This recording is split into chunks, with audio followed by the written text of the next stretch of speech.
Gan jau mēs piedzīvosim, Valdi, ka mēs runāsim izslēgšanas spēļu sakarā un NB sakarā par mūsējo. Kristaps Porziņš pēc sezonas, viņš tur savāds ir dažs apbalvojums. Mēs atgādinām, ka viņš ir iekļuvis pirmgadnieku labākajā piecniekā, un te ir balsojums. Bez variantiem otrais. Tur vispār nav jautājumu. Pirmais skaidrs ir Tauns.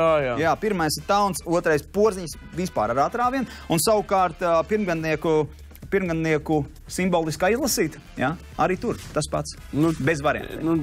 Bez variantiem. Kristaps ir šajā piecniekā. Diez vai kāds latvietis pārsvietīs šito. Jā, starp citu, Ņujorkas treneri bija atbraukuši. Kristapam sazīmējuši kaut kādus plānus, jā, tā kā seko līdzi. Nebraucot tā treneri ne jau plāns, viņš jau arī trenējās. Treniņu plāns.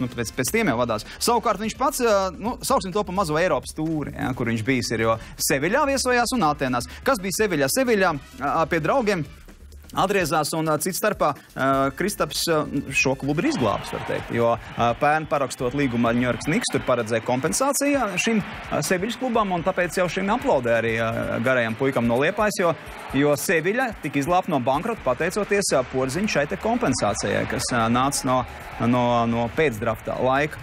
Un savukārt Atēnās viņš bija uzaicināts pie drauga, tur brāļi divi. Tanasis un Jānis.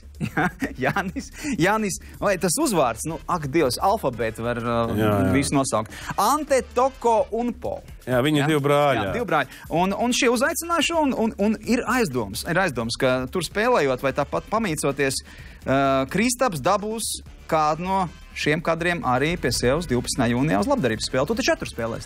Es esmu piekritis. Es godīgi sakot aizmirsu, kad es pēdējo reizi būtu bumbu ņēmis tā nopietni rokās un spēlēs, bet tur nopietni nesanāks, jo tur basketbols. Valdi? Tu vari. Es iemetīšu tur iekšā. Apsies tā bumbiņa, cik tev liela roka. Atceries, Valdi, tu vari aizmirst, kā bumbu turēt, bet bumbu tevi atcerās. Jā. Bumbu man neatcerās. Kādas tev ir?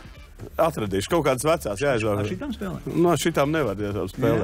Jā, bet tu trenēji? Man galvenais iedot kādu piespēli kādam. Neredz, paskaties, Ārmān, cik Valds savu daudz esi pateicis, ka viņam būs grūti spēlēt. Jā, jau atrasts. Zini, kas spēlētājotājiem trauc arī? Jā. Slikta mūzika. Tieši tā.